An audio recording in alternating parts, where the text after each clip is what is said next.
Hi, everyone. Welcome back. I'm Michael Sandler, your host on Inspire Nation, along with. CJ Lou from the Fire It Up with CJ show. Woohoo!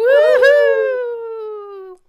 If you've ever wanted something really special in your life, then do we have the Unlock the Tumblers and Get in Alignment show for you.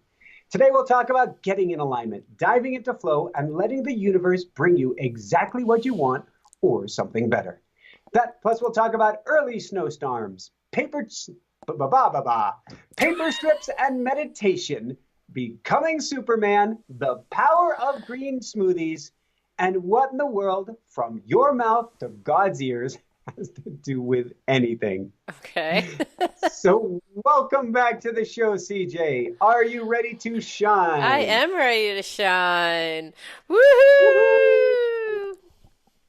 So, kind of a special episode today. Jessica and I actually did a show. We took a YouTube live and said, oh, we'll just air it as a show. We had to air it as a show to share the good news, but I haven't spoken with you about this at all. We're going to have a baby. I know. I'm so excited. Here's the real story. Michael and I were planning for this weekend, for this show, and he said, well, I need to tell you something. And I wrote back, is it a girl? Yeah. So- and I just said to him, kind of ruins it when you have someone who's sort of psychic as a friend. They just ruin all the Anything joy. else you care to tell us that we might not know, CJ? We're open. We're all ears. Okay, so tell me about your great news. When did you find out and what's going on? I found out a week ago Thursday, so eight days as the crow flies, because this will air in a few days. So I found out 8 days ago, and I was in the middle of automatic writing or meditation. I think I just finished heart coherence. I was going to go into automatic writing, but I was in a nice, quiet place, half year, half not, at my desk where I do my meditation and automatic writing. And she brought me this little paper slip and put it in front of me. And I don't even have probably my glasses on at this point. I'm like foggy eyed, half year, half not. And I'm like, yeah. And she goes, well, and I'm like, should we look online and see what it means? Oh my God. And she's like, I know what it means. I'm like, don't we need to check and see on Google? I'm just not there. I had always hoped that at that moment I would go, woohoo, to let her know everything's great in the world. But I just wasn't home yet. You're in automatic writing world. You're in a different dimension altogether. Completely different dimension. So once Wow. I came around, I was very, very excited about it. So uh, Wow. and it's something, we've she harkens back to 2013. I'm on the we had the book tour Gone Bad, Barefoot Walking, where she had flown out to help me repatriate the RV back to the dealership. We'd given up on the tour. We're walking outside Lake Tahoe on our last hike before dropping off the RV. And I had said to her, something like, I want to have children. I'm ready, you know, and, outstretched arms. We hugged, we kissed. I took another 100-yard walk down the trail. I slipped, I fell. My whole world changed. I almost died. I'm helicopter airlifted out. And that was 5 years ago. Oh my gosh, I didn't realize this is the first I've heard that story a lot, but this is the first time I've heard that story. I didn't realize that you had said, I want to have children together. And then it was less than a minute later that I was cracked and broken Wow. and started to go away. And that's what she goes back to. So that the happy tears have been flowing. Mm, It's been a long time in the making because after that, I had to heal. Then she got sick with mold toxicity. She right. had to heal. Then we got down to North Carolina. She got hit with mold again. She had to heal. We came out here and we were just thinking the idea of conception when there's a firestorm out your yard and ash coming down and smoke, when you can't breathe outside, now is not the time to be carrying a child. So we waited, and then as soon as the coast was clear, here comes baby on the way. You know how miraculous it is for your first attempt to, to have It a was baby? first attempt, first month. We don't discount that. But Wow. we've assumed that this little girl has just been hovering around going, I'm ready. I'm ready. As soon as you She's guys are like, ready, come I'm ready. on. I've been waiting for 5 years. So, and a lot of it Wow. is getting in alignment, and that's the show today. We felt like, and I'm a papa bear. When it comes to wanting to raise children, I've wanted a lot of I's dotted and T's crossed. I didn't want to wait forever, far from it. But I just wanted to feel secure that we're in flow, we're where we're supposed to be. Hmm. And it felt, and we've done both of us a lot of automatic writing, a lot of prayer, a lot of intention setting. And so when we got the green flag, here comes baby. Wow.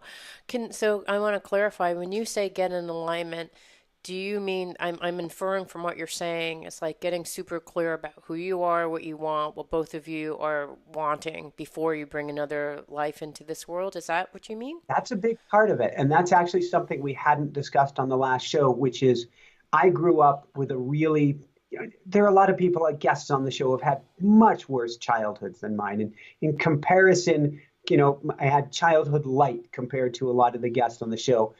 But the habits that I learned, the coping mechanisms that I learned or didn't learn, the attachment that I got or in this case didn't get, I was very worried for many years of how I would be as a parent. Mm. And so I've done a lot of inner work on myself. And thankfully, Jessica stayed with me through it. She's done a lot of work on herself.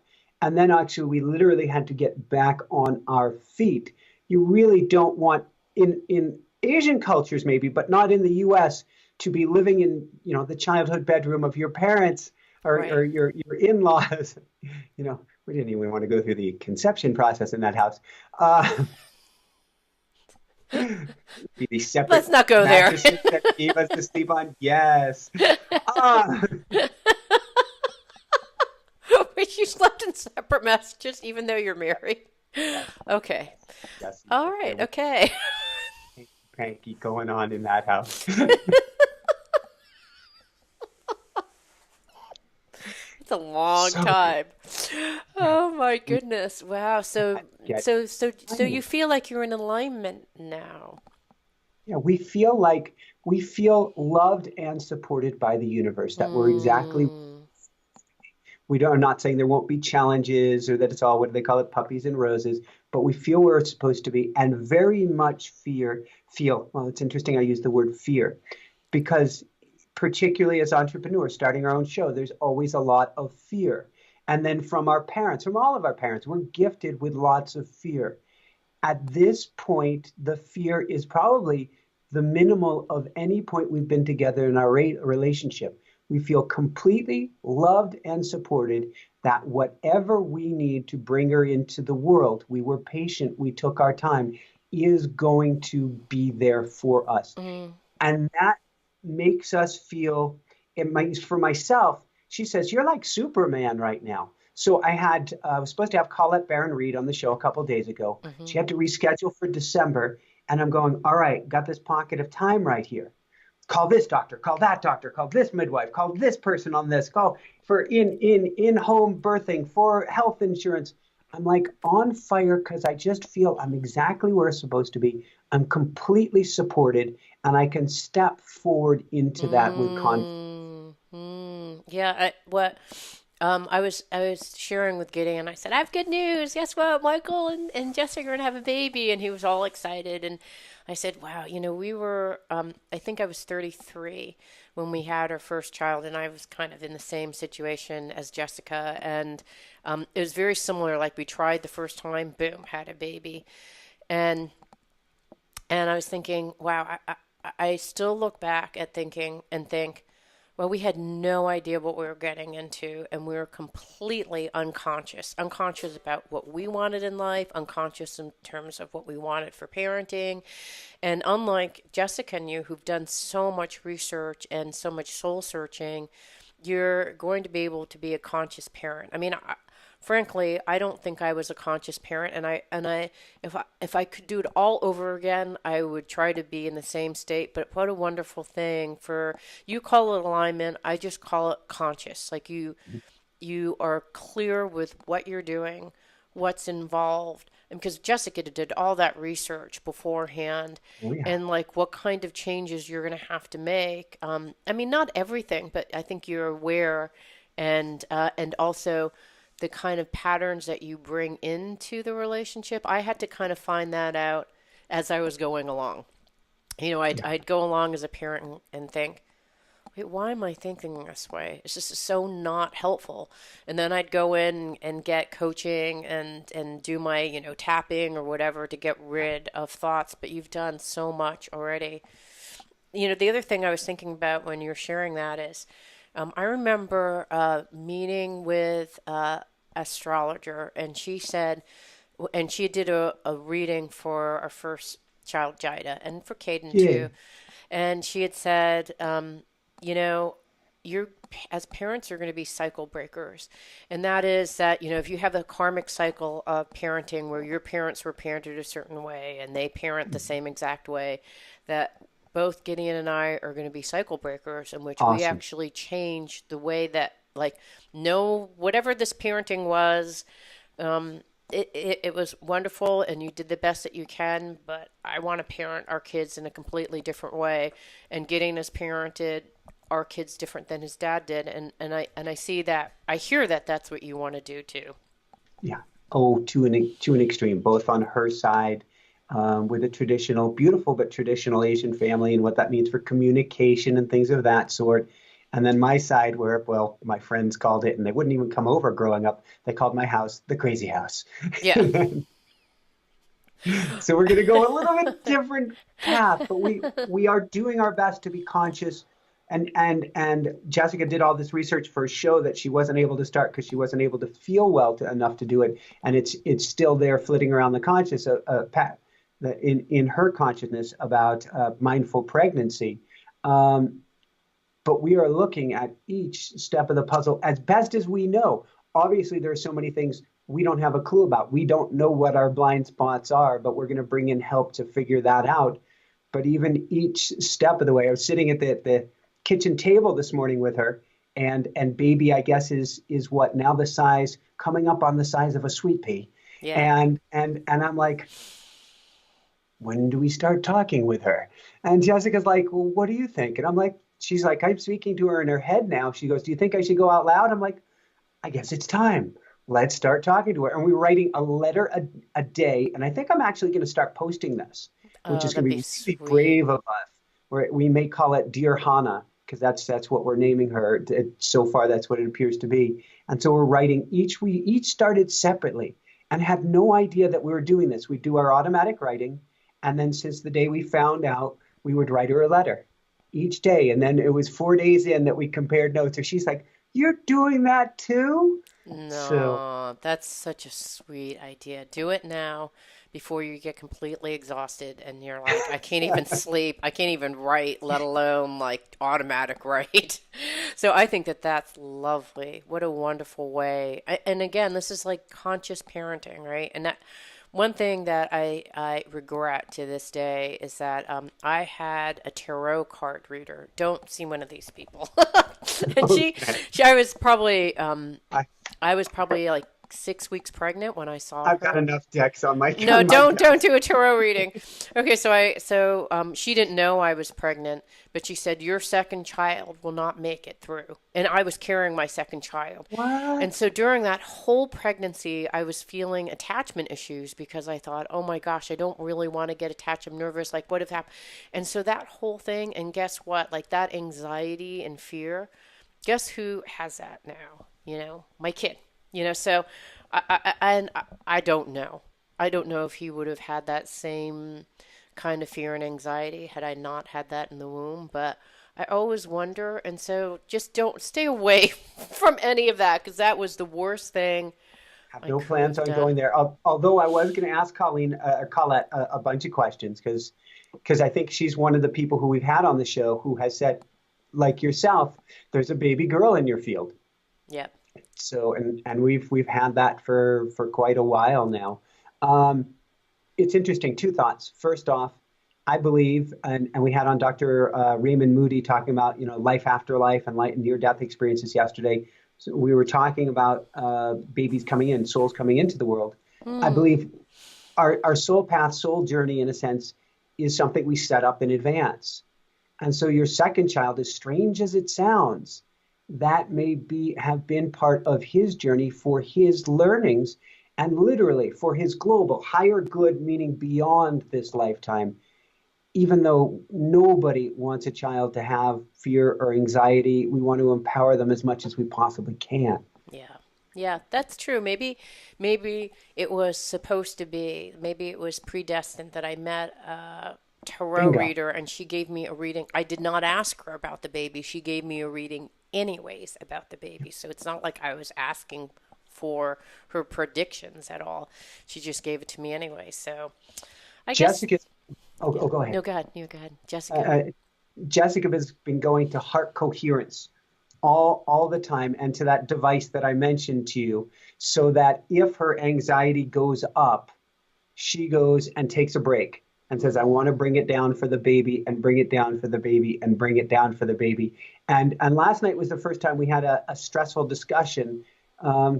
It's life happens with couples. We had a stressful discussion since we found out she's pregnant. And I'm like, what can I do to bring this down? What can I do to, drop the energy down even further?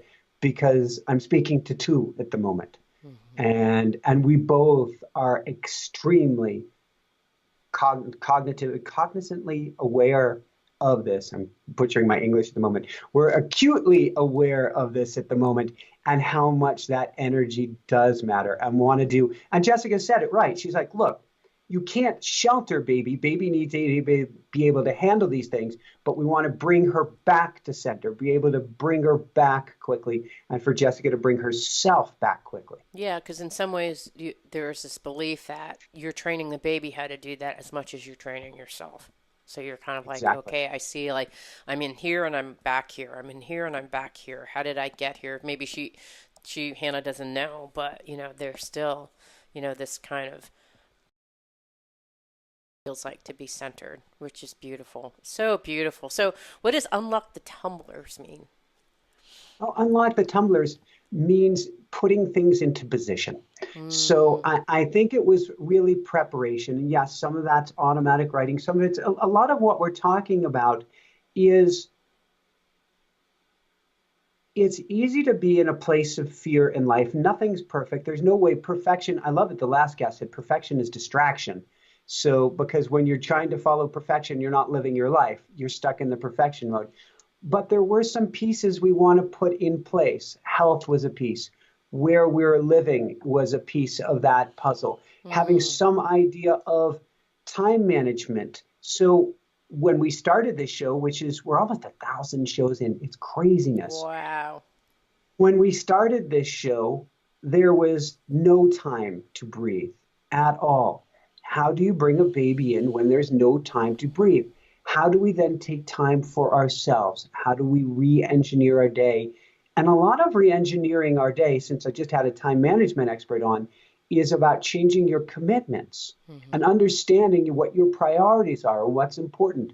That took time to learn and understand so we could create that space. And when you create that space, to me, that is unlocking the tumblers so that you can say,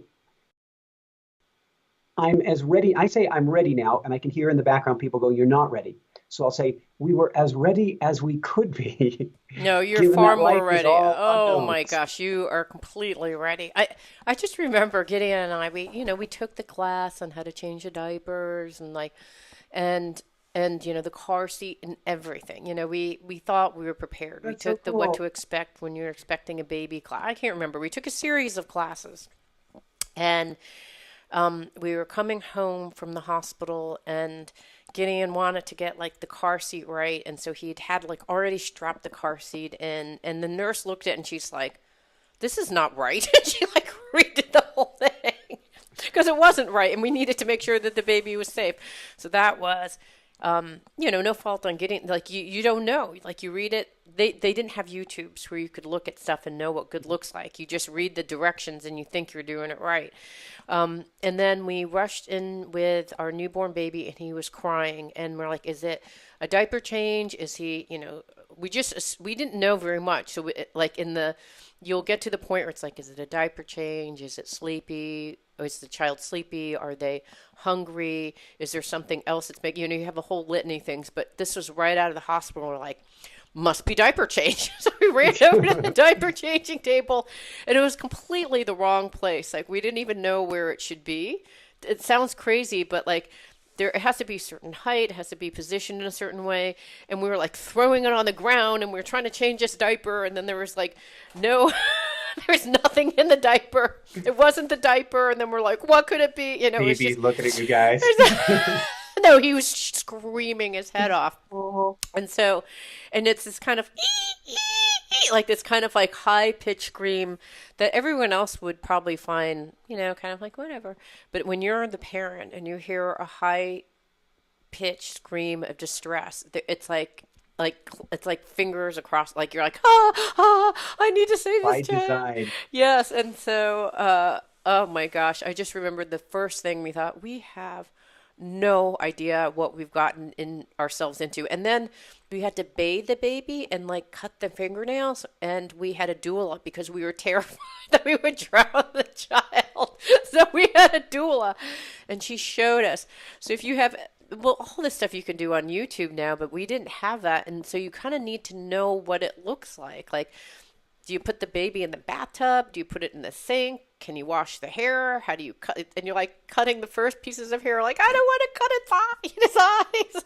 It's just all that stuff. And it's so exciting and nerve-wracking and exciting. And you don't know what you're doing. I mean, we did not know what we were doing, I'd say, for the first month. And without the doula's help, we would have not had any idea. So there's a sort of thing Mental like note, you doula could on speed dial. Yeah.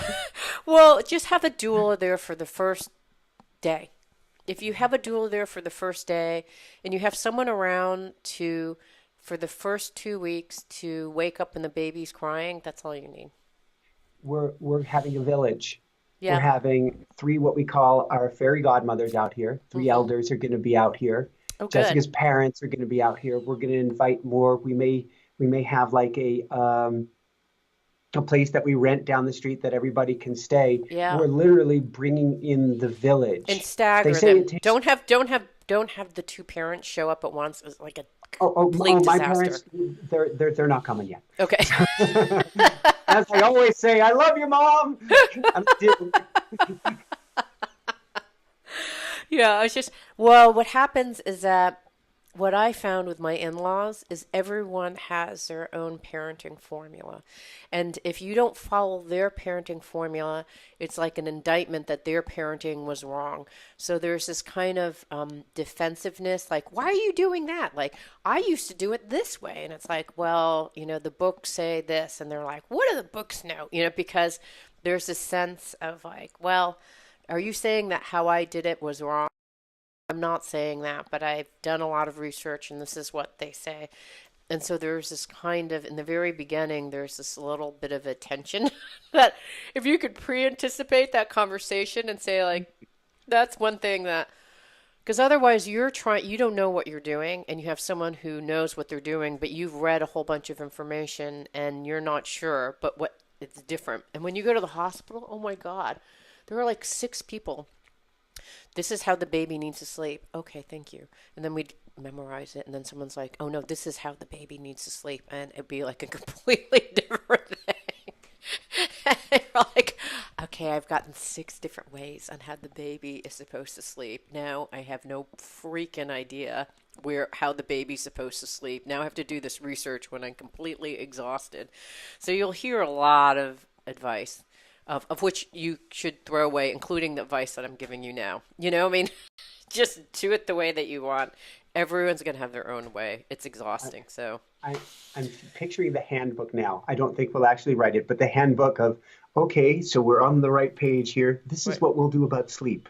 This is what we'll do about bath. This is what we'll do about diaper change. but I imagine we will have some idea in advance Yeah, that just use we're a taking pseudo the time. baby. Like just do like a if you have a friend who has a baby, just ask them to show you. Or like ask your doula if I you thought can you were going to watch. say rent the baby. No, just like because then you can okay, I see what you're doing. Like, when it's like a you do a job shadow. You do a job shadow with your new your doula, so you kind of know what the hell you're doing. Because otherwise, just those beginning moments, you feel a little bit incompetent for no particular reason aside from that. You just don't know.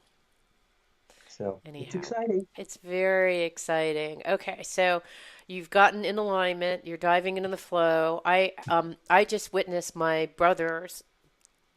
niece getting married Oh, in cool. Florida. Yes. So I had a true experience of the crazy rich Asian wedding in Florida, and it was in West Palm Beach in the Breakers, which is this like illustrious, beautiful hotel on the water, etc. And it was in like the flag whatever stirred museum. Gorgeous. It was very gorgeous, and what in and it's kind of new beginnings on multiple thresholds. So here's someone getting married, you have your new beginning. And what was interesting for me is um, it was a new beginning for me too, because I was watching like as my niece and her husband were walking along, like you just relive your marriage and like the start of your life together, and it was just Oh, so beautiful to witness and to just be there. And I saw, and here's the thing that was so amazing. I saw my father and my brother. Like I looked at him and he visibly looked like my father. And I started talking to a bunch of people that worked with him, with my brother, or people that knew mhm. him from different capacities, and some of which they said things that I was familiar with, and some of which I had no idea were things about my brother, including characteristics when they described him. They could have been describing me to a T. And Wow. so, yeah, it was so interesting because what happened during that time is that I could see my brother in with a brand new, a fresh pair of eyes, and I saw that he was more like me than different. Wow. And and and in seeing that, I took a relationship where honestly I've had an estranged relationship to my brother, and I felt indifference to him because Mhm. I've tried so many times to build a relationship and it just wasn't going to happen. And I looked at him, and it was the first time that I could feel love. And I looked at him, and I just feel the love of my dad, and I could feel the love for him.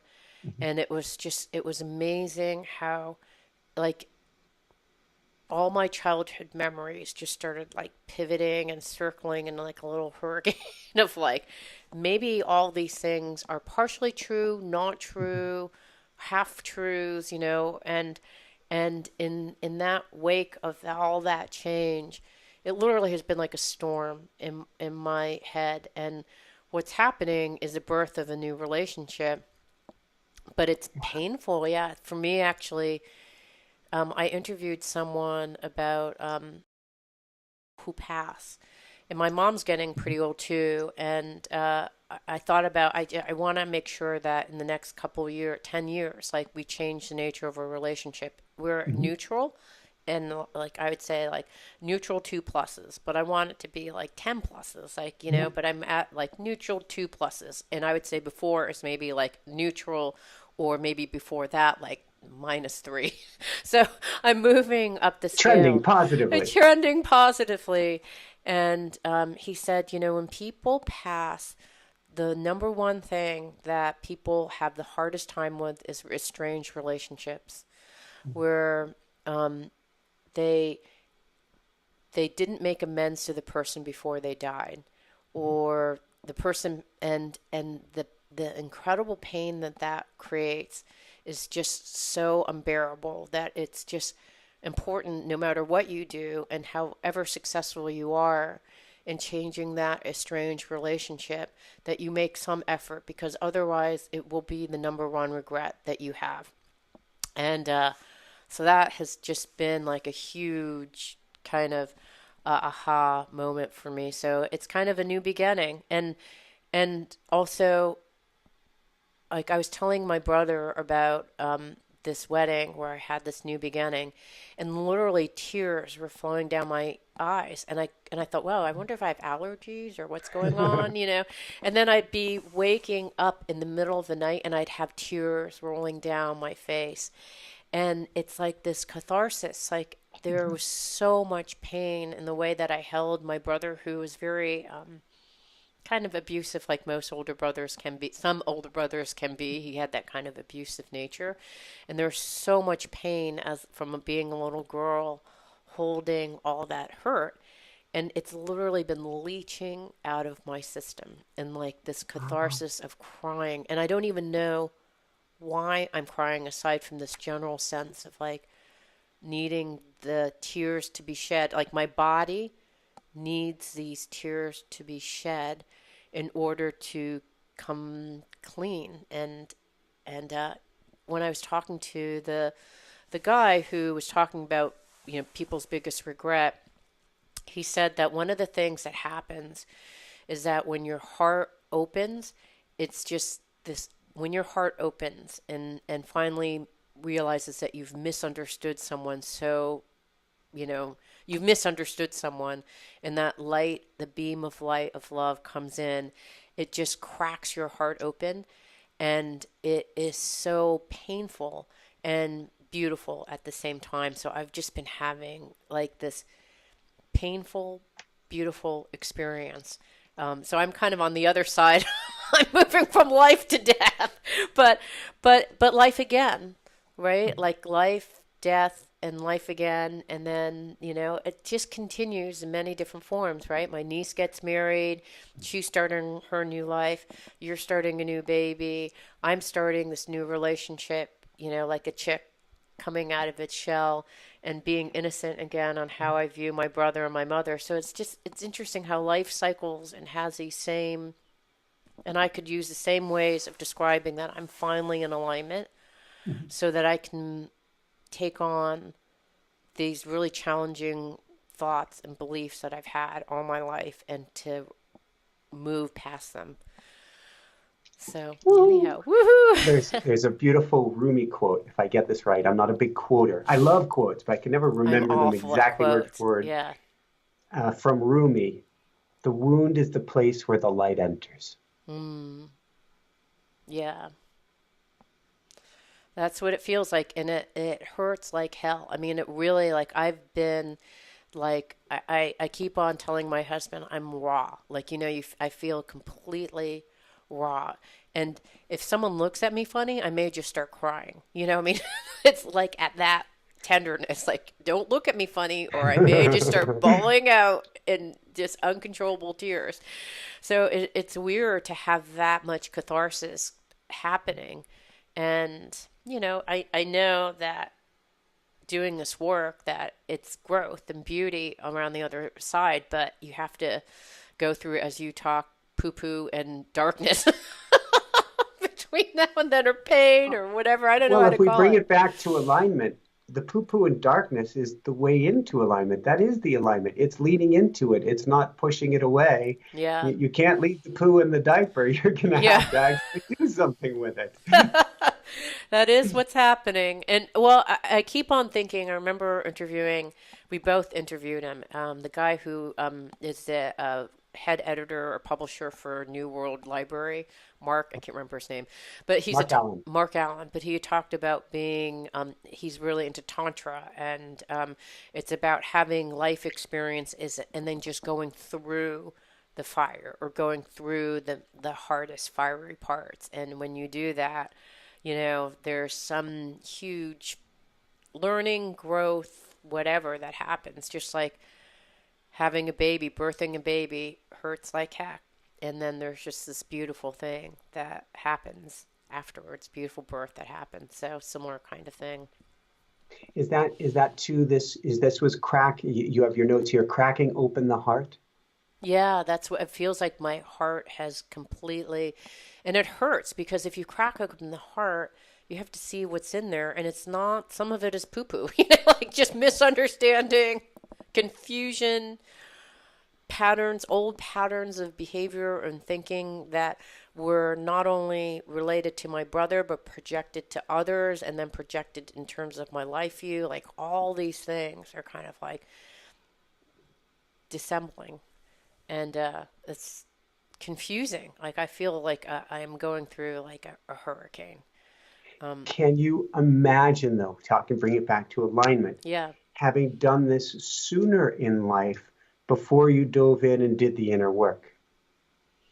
Um, what it all come to me. I don't know. I mean, I don't know if I could have. It's like I've been getting body work, and I've done every single massage, PT, chiropractic, and what's left is still a neck pain. And I had someone work on my neck, and she said this is like energetic, but we couldn't get to that until we removed all the physical pain. And so I think that I don't know if I could have gotten to this place any earlier. I got to it when I needed to get to it. And I think it was working up towards this point because I'd seen my brother maybe like 3 years ago during my uncle's funeral. And I noticed how he looked like my dad and walked like my dad, but it wasn't until the wedding where I saw him and I saw Wow. him walking his daughter through, to through the wedding, and I thought, oh, my dad couldn't walk me through my wedding, and just the sadness, and then joy that he had, that my niece could have that, but sadness that I didn't have that. So it was just the confluence of this whole thing and how it was constructed was Yeah. how it cracked because I was so happy for her. I saw my brother, I felt so much love for him because it reminded me of my father, and it just, like the Grinch, cracked my heart open. And then it's been poo poo. Oh, oh my gosh. Cleansing, detoxing, Cleansing, emotional, cleansing. a lifetime worth of emotional cleansing. It's okay. I mean, sometimes you have to go through this part. And if you cannot, what I'm trying not to do is not make, like, okay, it is what it is. Like you adding to it and adding drama and adding on to an already painful situation, it's not really going to help. So, like, oh, why am I feeling poo poo? Like, I'm just like, I'm not going there. It's more like, No that's what's judgment. coming up. Yeah, it's like, this is what's coming up. Why am I crying in the middle of something that has completely no relationship to this? Why am I crying when I'm getting coffee? Don't know. Don't Yeah. know. Won't know. Doesn't matter. Like, no drama. Like, oh, why am I crying? Why am I doing this? Oh, what's wrong with me? I hope this stops. When is it going to stop? It's just kind of like, well, it is what's Part of the happening. part of the discussion with Jessica last night. The emotion is not the person. I can be experiencing an emotion, observe the emotion. I've got the emotion. Here's how I feel based on the event, but it's not me. Yeah. It's just the emotion percolating, flowing, doing whatever it needs to do to get out of me Yeah. or to let me know something, teach me, but it's not me. Right. Yeah. So to just allow it to drain out, right? To just, okay, I have all these tears. I'm coughing. I have tears. I'm just like all this, like, I'm literally just things are flowing. I'm getting hives on my back again, like literally, like it's just been kind of crazy time. And I know I just have deep faith that around the corner is something. What? I actually have no idea what the something is that's around the I corner. know. What's going to be birthed? I don't know, but I know that this is part of the process of life, right? You mentioned something earlier I want to double back to, and it has to do with our birth or baby or this whole thing as well.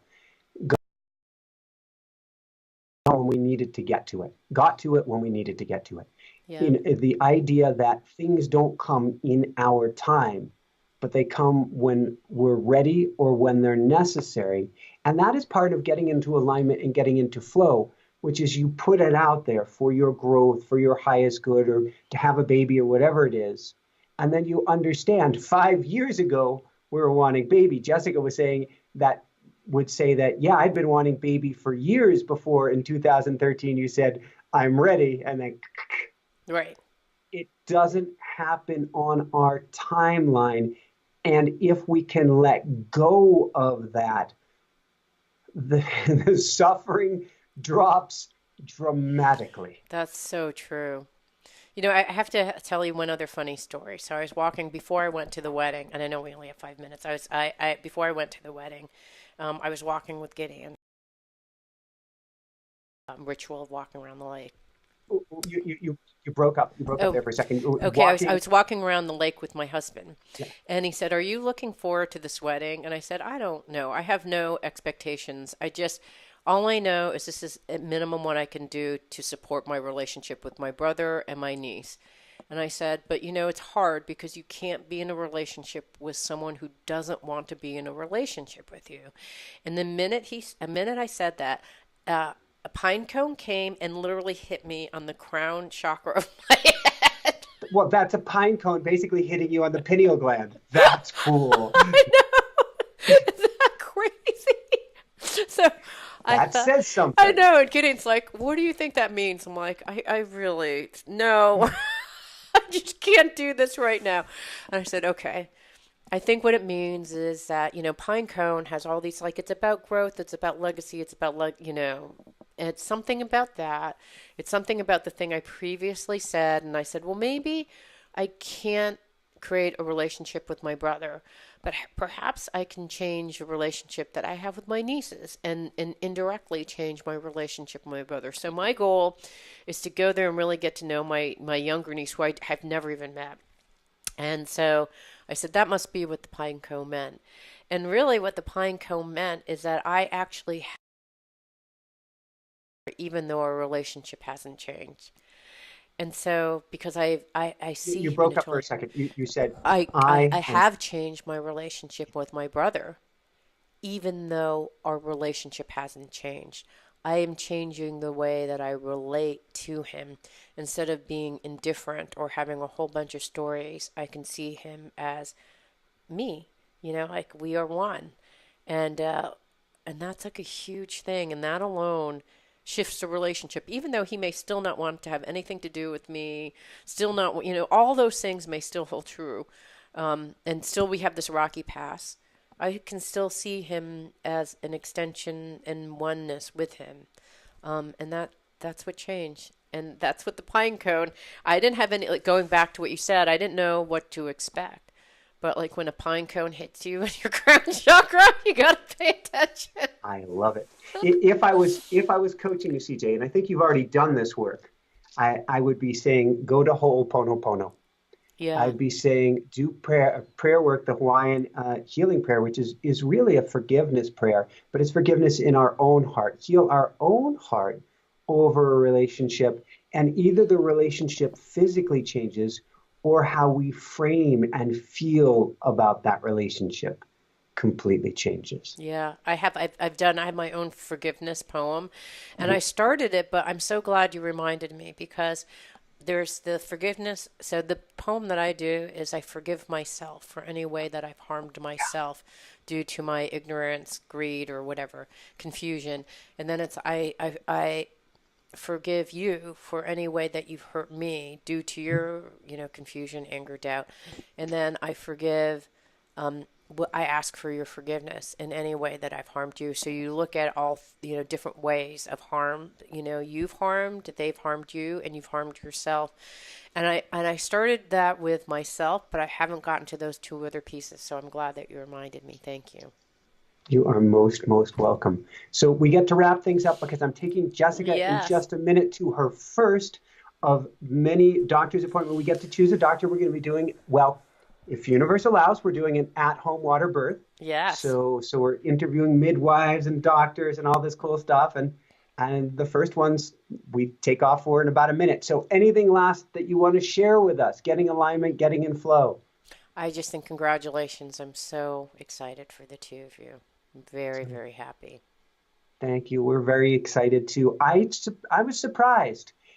I was ready for this and ready for the announcement. Didn't see the paper strip coming, but I had been muscle testing and I had already gotten a yes for at least 10 days. Wow. So I saw this coming. Um, but my level of excitement before I'm getting in flow, I'm dotting I's, I'm crossing T's, I'm doing the work. and I didn't know how much happiness and joy I would feel because that's the celebration. You celebrate uh, the work is done. You get to celebrate the goodness that's coming about. Yes. And actually, we can even celebrate in the work. But I've been so happy, and Yeah. that's really surprised me. I didn't see that coming. I just was busy dotting I's and crossing T's. Yeah. Yeah, I'm glad that you're doing that because it's so easy to get lost in the dotting tot. It's like, now I've got to go get the stroller. Now I've got to get the thing that they eat. Blah, blah, blah. Like there's like this whole litany of like things that you have to get, and it's so easy to get lost in that and forget the big picture. So I'm glad that you're doing that. The timing is great. Our anniversary was 10-10-10, and so Mm. celebrating. We had just found out, and here we are at our anniversary. The timing was perfect to anchor the Oh, moment and celebrate. wow. Oh, fantastic. Any last words for you? Well, first off, I want everybody to celebrate all of the moments in your life. I always think of Hallmark. They did such a good job of their programming. But if you celebrate the goodness, more goodness comes about. With that said, ways of getting into flow, lean into things, write about things, step back and take more pauses in your life so that you can see the big picture. Even if you're the most productive person in the world, if you string event after event after event after event, life goes whisking by and you never get to stop and say, where do I want to go? What do I want to look like? Am I in alignment or not? Mm. So pause. Big hug to you too. Please give Big, Jessica a hug to me for me. big hug to you as well. Big hug to all of our listeners as well. That would be a Yes. really big hug. Big, big So, hug. All right. woohoo! And Congratulations and have lastly, fun and everything. we Yes. have had so many people congratulating us on Facebook, on YouTube, on every social media that my love and thanks and apologies if I can't get to you. I mean, there are just hundreds and hundreds of people, and we're like, we feel so loved and supported. So thank you guys so much. So for everyone out there, because I really got to get her to the doctor. For everyone out there, this is Michael Sandler and CJ Lee from the Fire It Up to CJ show. say Woo! be well, have fun, and above and beyond all else, shine bright. Woo! Okay, I'm hanging up. Bye.